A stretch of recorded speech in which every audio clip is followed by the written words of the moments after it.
Welcome to episode 12 of our Living Memory Association podcast, which brings us Tales of the Tenements. In this edition, we look back on tenement living in Scotland from the 1930s to the present day, with wonderful stories of friendship through hard times, collapsing landings, scary bedbugs, taking your turn to wash the stairs, and dealing with rats as big as cats. In that stair, after I was away and married, there was four. My dad was 92 in that stair. There was a man on the ground flat, Mr. Gibson. He was 90, and then along for him, this was on the ground flat, there was Mr. Allen. He was 90, and on the first flat, there was another Mr. Waters. He was 90. He was a Shetlander.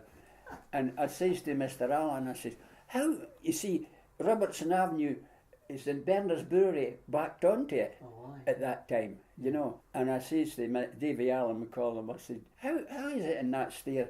I says, there's four of you over 90. He says, it's the smell of the brewery that kicks it. Well, it must have worked with you as well. Yeah. I can tell you about my Irish granny and 5 Irish watchers. She had one flat and the men had the other, but my granny paid the rent and did everything and took their money. And I went at 5 with a big jug for beer for them every night. It wouldn't be allowed now. No. And there was no harm in these men. No harm. And you were 5 years old taking the jug of beer. With a big jug of beer. Hope you didn't spill any. And they had 3 That'd be really heavy, eh? It would, I was thinking. Enough for 5 Irish. My daughter used to send me, and I loved her dearly. So I did anything I was told. That's changed days, Rose. You did in the days. I'll tell you, we were a lot happier than the kids now. Yeah. And we worked hard. The women worked hard, and my granny had 5 Irishmen. And we helped. We all helped. All the cousins helped.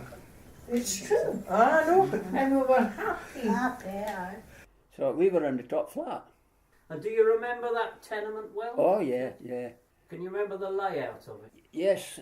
It was just, you went up the stair and then up flat and then up. Let's see, there was the ground flat, the first flat, the second flat and the top flat. And that was you, the top flat. So we were on the top flat. And was it just one flat to the landing? There was 4 people on the landing, and everybody knew everybody, of course, you know. But there was no baths, but there was water. You know, there was you could get hot water and that, but there was no baths in that day.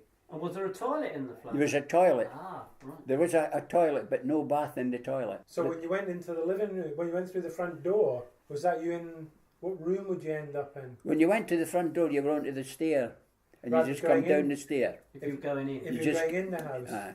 When you went in the house, you just come off the stair and right in. There was this long landing. We were the first door. Alexander's were the second. Rogers was the third, and Clark was the fourth. They were all, and then you had down below that, if I can mind, it was Smale, Haxton, Ritchie and Fleming. And then you had the ground flat, you know. How the dickens do you remember all those names after all these years? Well, I've got a phenomenal memory, actually. Everybody tells me. It was a wee kitchen, and she slept in a bedroom, one of my aunties. Beds all round the big. Never had any furniture. No beds. But people didn't have furniture because they only had their clothes. That's right. They never had money to buy wardrobe. What was the first tenement that you remember? 49, number 49. And what was the street? It's the only one that had a circular staircase. Oh, right. With a banister that had to be polished every week. Oh, God. When they done the stairs, everybody done the stairs, they had to wash the stairs and then wash whitening on them to make sure that they had done them. Okay? That was and everybody done them once a week. And would you get a notice round saying it's your turn to do the stairs? No, they just automatically took it. Oh, thing was done the day, it's my turn in the morning. When my mother was in the hospital, I had to scrub the stairs and pipe clear and do the thing before my mother. Although some of the neighbours would say, I'll do it for you. No, I'm taking my turn. Yeah. Okay? And that was 49, what was the street? Canongate. 49 Canongate. So the Canongate. Yeah. They had that in the High Street, 166. it was the concrete stairs until you got to the top, and then we used to have what you called the wooden stair, and up wooden stairs, and there was another, like a single end up above there, and that was the wooden. Like an extension. I don't know. I mean, it's an old tenement, as you know, in the high street. So we just called it the wooden stair, and there was two single ends up, because there was one there and one up there. But it was odd. We up top there, but I don't know what year they were built. I mean, because accommodation was hard to find. We've gone from tenement to tenement, my mother's family. when you come up the circular stair, you sort of stepped off the middle of the circle into this single end, and all it had in it was it didn't have a wee bed recess. This one, it had a wee scullery with a wee lavatory thing off. But it was the actual wall. It was somebody we knew. I remember it was my father that did it. And it was a blow torch he had. And he was just running up and down the walls. The bed was where, in the corner, and it's where the bed was. I just remember it once. I just happened to be there. And because my father was there when it was getting done. I can't say I was shocked or surprised or anything. I just remember it happening, and it didn't mean anything to me. And I know why they were doing it. But did they not use flour and water to put the paper on the walls as well? Oh, yeah, that was for that. I used to use flour and water. That would attract the beasties, Well, eh? it would. Of course it would, yeah. It's food, isn't it? Aye. Speaking about bed bugs, when I was in a flat in Northumberland Street, that was a basement, and I used to get terrible itching in my leg, and it was like bites, and it used to swell up. My legs were bandaged at one time. When I went to the doctor, he says that's what it was, bed bugs, and he gave me powder to put on the. I don't know, on the mattress or on the bed, yeah, I remember that. What did you call it, Rose? What powder? Keating's powder. Keating's. What about you, Evelyn? Have you ever lived in a tenement? Yes, Where was that? 3 Creekhouse Park. What was that like? Wasn't very nice, I can tell you, because there's an old lady down at the second floor, and every time I went down to put the washing out on the green, she used to shut me out. What a horror. And there was no way that I could. We were on the middle one, and then there was a top one.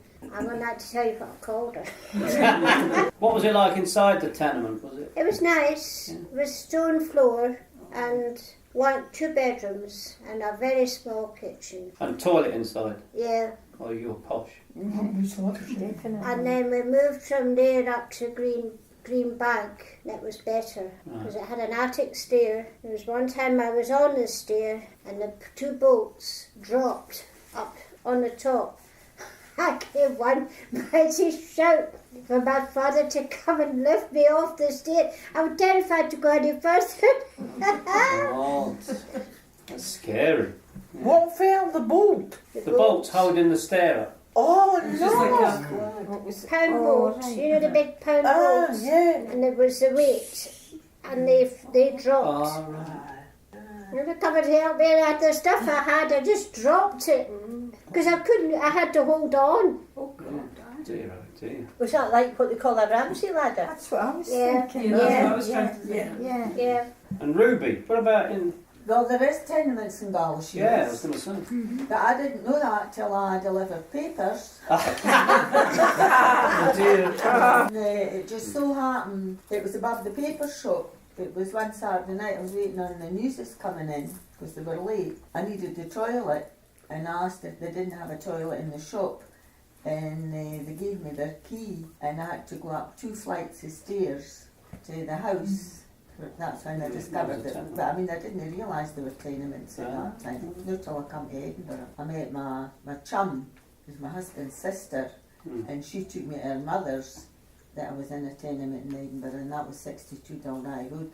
And it was the darkest place I've ever been in, because there was no lights. Because they did have lights in the stair, but you had to turn them on and light them yourself. They're not like what you've got nowadays, they were gas lights. And a lot of people used to break them out. Oh, the mantle. The stairs were really to light them. They were, it was right eerie. Hated it. Well, I'll tell you, the 18th century ones, they had the windows in the stairs, so you actually did get some light in them. But when it got to the 19th century, they went to the back, so that house was at the front and house was at the back. But the middle bit was the stairs, so that's why it was so That's dark. right, yeah.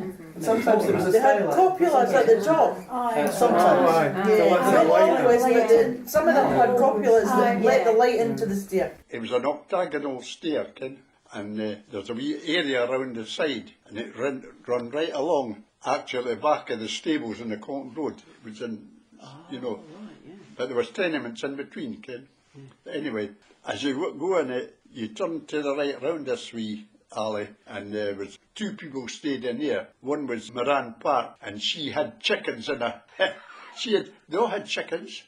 She had a cellar there, and she used to let all the chickens out. Oh, it was a big back green we had, Ken. Quite a big one, And of course, we always used to get our eggs for her.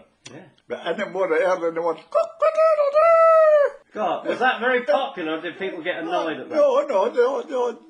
Nobody just thought about it. It was just they were there, all the closes with their chickens and that. And did they have trouble with foxes at all? Foxes, no rats, but no foxes. Oh, right. Big rats as big as cats. Oh, God.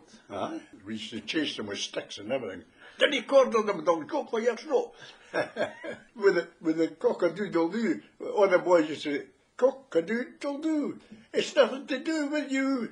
You leave it alone and play with your own cock-a-doodle-doo. In Glasgow Tenements we had wooden landings with gas lamps. I suppose in those days folk were a lot more careful, and they didn't leave rubbish lying about for folk to come along and set fire to. That's why. Well, there wasn't any packaging worth noticing, was there? No, that's true, but you'd still have a certain amount of rubbish which all got burned in the fire.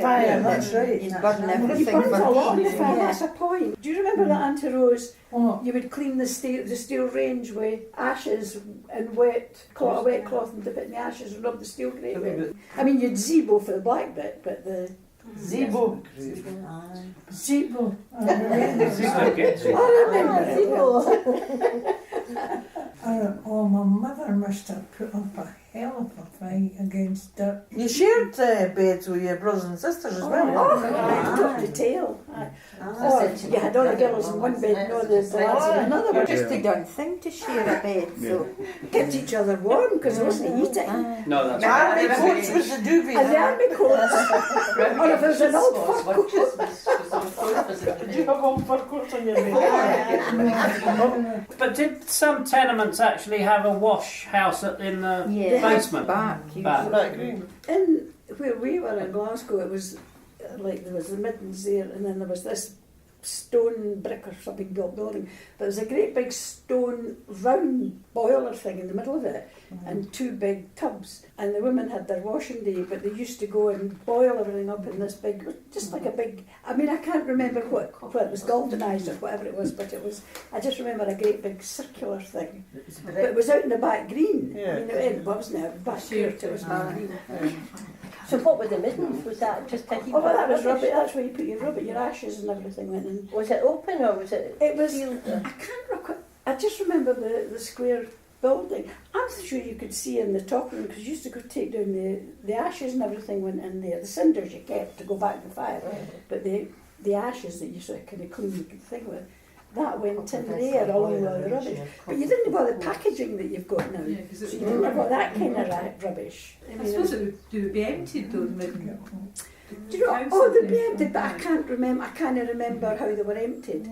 I remember having to go down to the midden with this thing, you know. Oh no, the midden had a roof on it because we used to climb on it.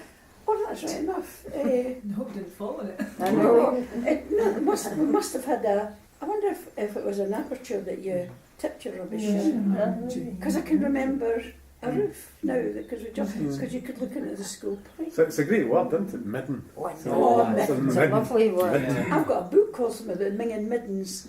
Mingin. Everybody had canaries outside the window. Most of them, nearly every window had a nail with a cage stuck outside in the nice weather. Aye. Did you have a lobby? Did anybody Yes, have I always had a a lobby? You always had a lobby. The lobby, Mind your feet in the lobby gas. We had a cupboard in Fife, but my granny had a press in Montrose.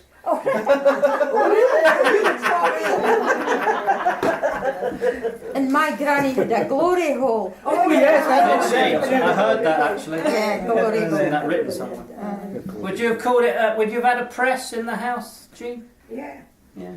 Just isn't it a very narrow? Very narrow. Shallow. Shallow. Yeah. It's just in the depth of the wall. I've still got one. It's in the sitting room. The ladder was different. That had a vent brick in it. Yeah. Air came through. Yes. It was a bigger room. Ladder had a stone shelf as well. Yeah, that's right. Yeah. For the cool things, for the Yeah. milk and cheese and the butter. Oh, crikey, aye. Everybody had 5 and 6 people living with them. And where was the toilet? We were lucky. I had a toilet. So had the woman next door. But the ones with the three apartments in that lobby, they had to use the one toilet. There were 3 of them sharing one toilet. Aye, they had to take their turn. Same as when they were washing the clays, used to bring the gas boiler out to the balcony. Boiler clays. Gas boiler. It was just like an oil drum on 4 wheels. Good God.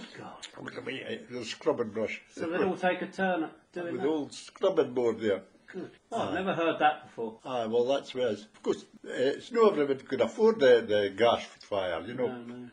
Some of them just had to either go to the wash house or do it in the sink, you know, in the basin in the sink. Yeah. But we were lucky, because I got our house all converted. We had a boiler in the fireplace, and we could get water out of it. Right. The thickness of the wall was about that thick. They had to dig, when we got the new fireplace in, they had to dig halfway in to get the boiler back in again. And there was still that much left of the building. Oh, there were awfully thick walls. So it was a really old tenement? The old tenements, aye. And number 13, they had the toilets inside. And number 19 had toilets inside, but in the attic, they didn't have any toilets. They had just a board with a hole in it, and you had to go to the sink and get a pail of water and empty it all away. You just had a wooden board with a hole in it, Ken.